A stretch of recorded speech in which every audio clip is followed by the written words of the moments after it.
안녕하십니까 대한민국 애국 시청자 여러분, 정마영입니다. 오늘 제가 드리고 싶은 내용은 박근혜 대통령은 구출하자입니다. 지금 우한 폐렴 때문에 고생 많으시죠?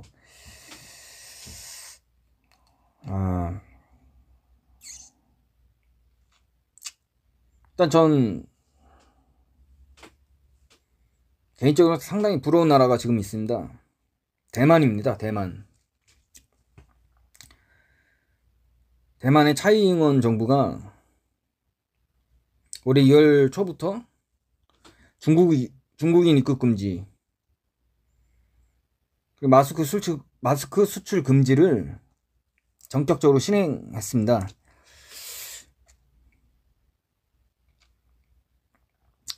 그래서 지금 우한 폐렴으로 인한 피해를 최소화하고 안정적으로 통제하고 있다고 생각합니다.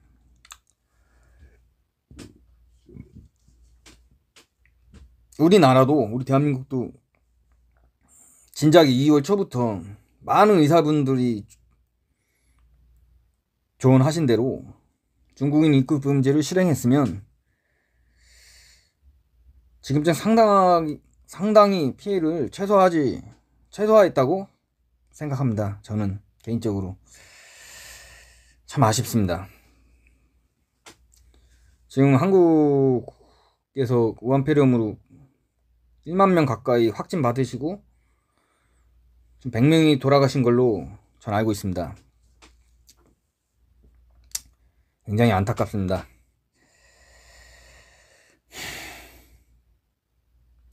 문재인 정부에서 문재인 정부가 진작에 2월 초부터 중국인 입국 금지를 의사분들의 조언대로 실행했다면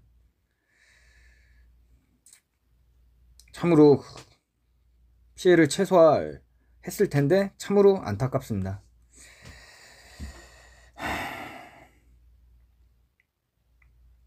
한편으로는 박근혜 대통령이라면 어땠을까, 이런 생각을 해보기도 합니다.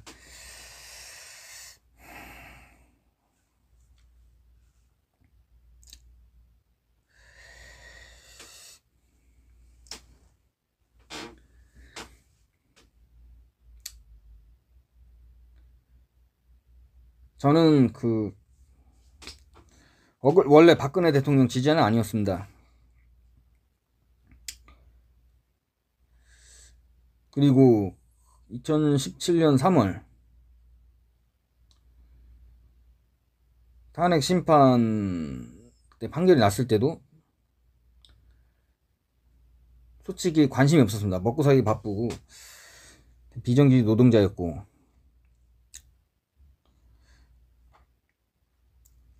근데 나중에 알고 보니 저는 대통령 탄핵 심판이 이렇게 엉터리로 진행된 줄은 진짜 몰랐습니다. 제가 예전에 공무원 시험 준비를 했었는데 헌법을 조금 공부했습니다. 오래전 일이지만,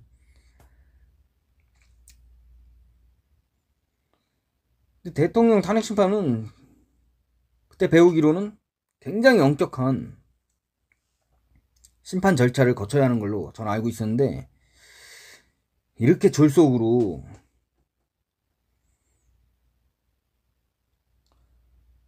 이루어지고 제대로 된 증거조사, 증인 신문도 없이, 증거조사, 증인 책대도 없이 이렇게 날림으로 헌법상 탄핵 심판이 이루어진 것은 나중에 알았습니다. 학습을 하면서, 박근혜 대통령 탄핵 심판에 대해서 학습을 하면서 나중에 알게 됐습니다.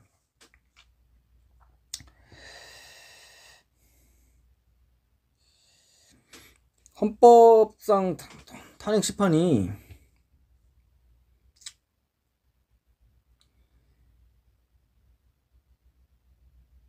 이루어진다면 이거는 국가 최고 공권력의 부재를 의미하기 때문에 국가의 중대한 위기를 뜻하는 건데, 이거를 이렇게 느슨하게 심판할 수 있고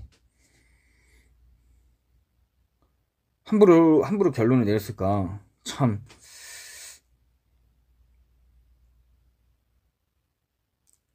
정말 충격받았습니다. 헌법 심판에 있어서 제가 가장 충격받은 게 탄핵 심판에 있어서 그 박근혜 대통령 변호사들이 증거를 검토할 시간을 안 줍니다. 거기다가 증인 채택도 재판부가 거부하고, 정말 엄격히 이루어져야 할 탄핵 심판 과정이 이렇게 뭔가 어떤 일정에 쫓기듯이 졸속으로 이루어진 거에 대해서 정말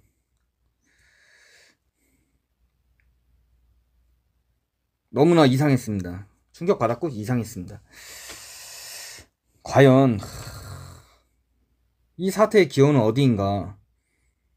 이 사태의 과정, 그리고 이 사태의 결말,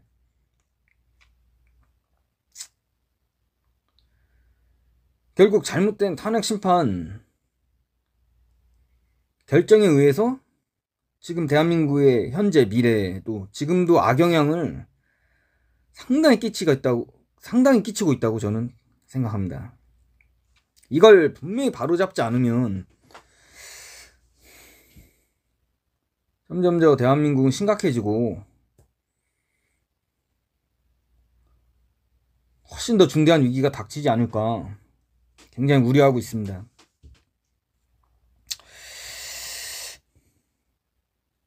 당시 헌법 탄핵 심판의 본질은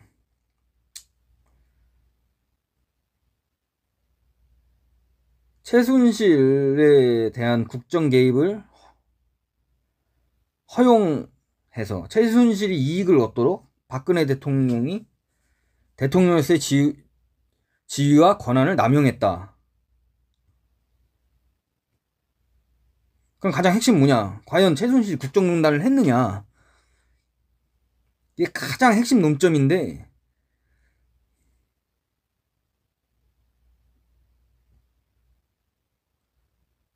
이거에 대한 제대로 된 어떤 조사도 제대로 진행되지 않고 어떤 결과도 나오지 않는 상태에서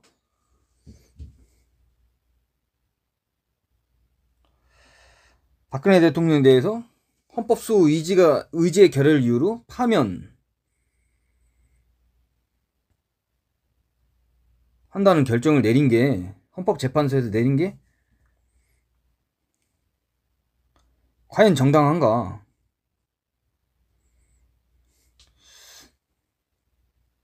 이거 그냥 법 전문가 아니라도 일반적인 사실관계만 봐도 이게 굉장히 개인적으로 무리라고 생각합니다. 최순실 국정농단에서 제대로 밝혀진 게 없는데 과연 대통령에 대해서 헌법 수호의지 결하는 애매모호한 사유로 파면 선고를 내린다는 게 참 잘못된 거라고 생각합니다. 예를 들어서 미국 옛날에 닉슨 대통령도 탄핵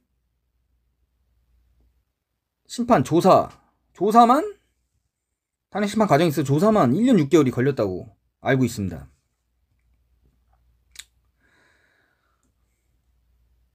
굉장히 엄격하게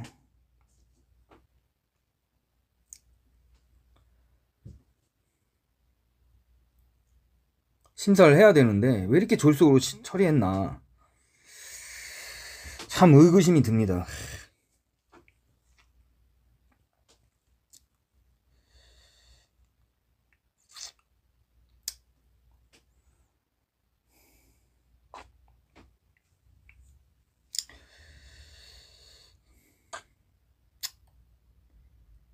이게 그 당시 헌법상 탄핵 심판 절차는 굉장히 법적인 과정인데, 그 법적인 과정이 진행됨에 있어서 그 촛불 시위, 어떤 대중 여론,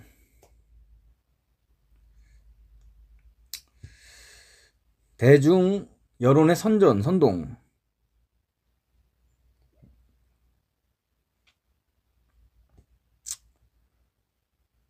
그 언론의 잘못된 오보들이 굉장히 큰 영향을 끼쳤다고 생각합니다. 그 당시에 엄청난 오보가 많았습니다. 근데 일반인이 그렇게 모든 신문에서, 거의 대부분의 모든 신문에서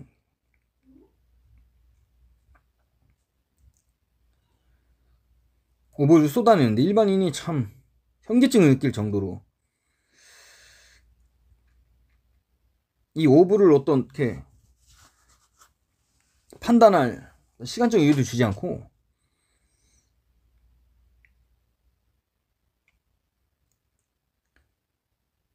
굉장히 사회적 여론을 굉장히 한 곳으로 몰아간 거죠.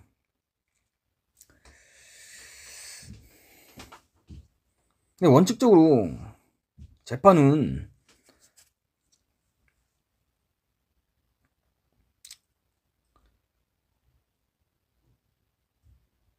그런 대중 선동에 영향을 받지 말아야 되는데, 굉장히 영향을 받은 재판이 아니었나 생각합니다.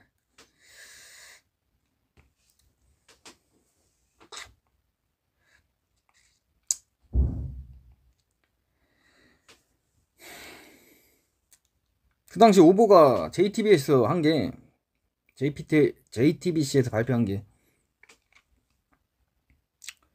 최순실이 테이블 PC를 이용해서 뭐 연설문을 고쳤다.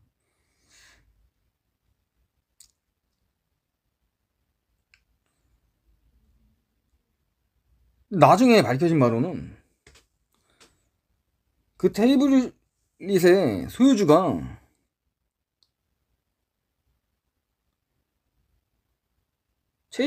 최순실 개인게 아니라는 게 밝혀졌고요. 또 그 테이블릿 PC에는 문서 수집 기능이 없었습니다.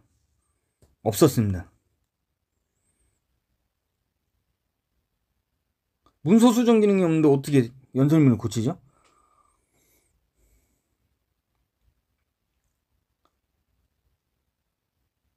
그리고 재판부에서는, 헌법재판소에서는 이런 사실관계들을 왜 조사 안 했는지 참 이해가 안 갑니다.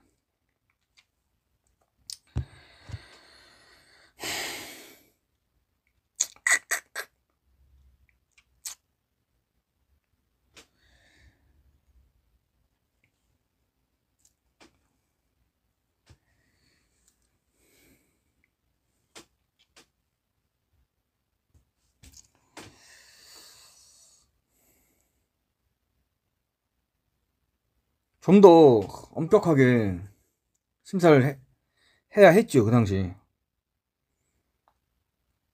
그래도 대통령 탄핵 심판인데, 그런 잘못된 판결, 그로 인한 혼란이 이 대한민국에 정말로 큰 악영향을 지금도 끼치고 있습니다. 따라서 이런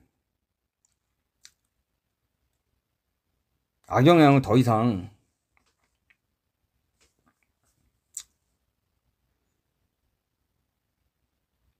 이런 악영향을 제거하고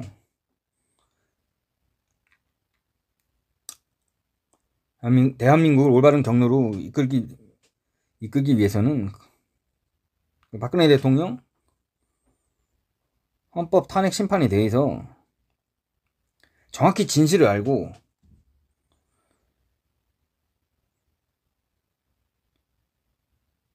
그 진실을 대한민국 애국 시민들이 많이 공감을 하셔가지고 거대한 어떤 여론적 흐름을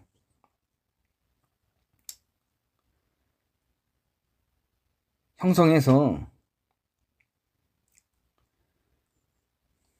앞으로의 대한민국의 역사를 바꿔나가야 한다고 생각합니다.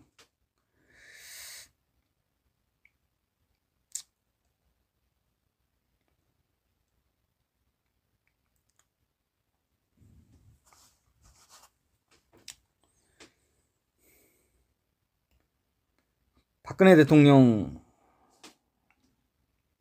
탄핵 심판에 진실을 제대로 밝히고 왜 잘못된 판결이 나오게 되었는지 그 원인, 과정, 결과를 정확히 인지하는 게 대한민국 애국시민 여러분께서 인지해서